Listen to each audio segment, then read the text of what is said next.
আসসালামু আলাইকুম।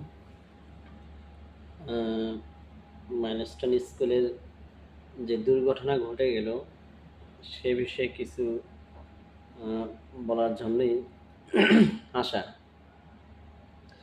আসলে বাঙালি যে হুজুগে বাঙালি, আমরা যে কান কথা ধরি, এই কথাগুলো আসলেই বাস্তব।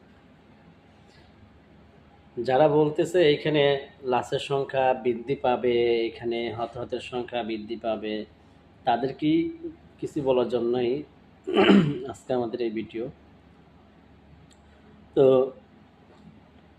একটা কথা হলো, দেখেন স্কুল কর্তৃপক্ষ যেখানে টিচাররা বলতেছে যে আমাদের 80% স্টুডেন্ট চলে গেছে, কিছু সংখ্যক স্টুডেন্ট রয়ে গেছে যাদের গার্ডিয়ান আসে নাই, আবার কিছু স্টুডেন্ট দেখা গেছে তাদের পড়ার ব্যবস্থা আছে।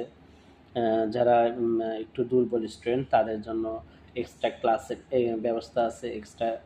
হুম সেই সমস্ত স্টুডেন্ট কিছু সংখ্যক স্টুডেন্ট রয়েছে।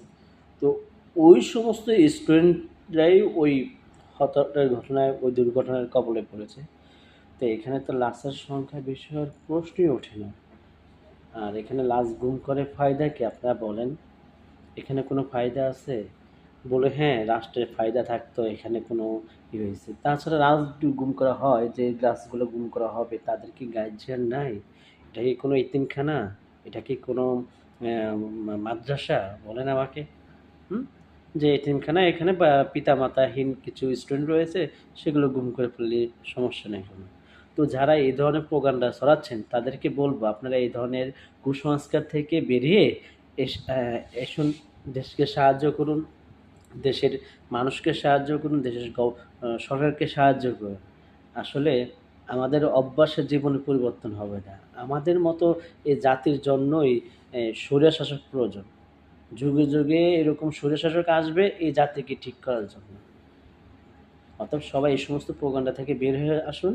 এই সমস্ত প্রোপাগান্ডা থেকে বের হয়ে সুন্দর জীবনযাপন কীভাবে করা যায় সেই শিক্ষা গ্রহণ করুন। সবাই ভালো থাকুন, সুস্থ থাকুন।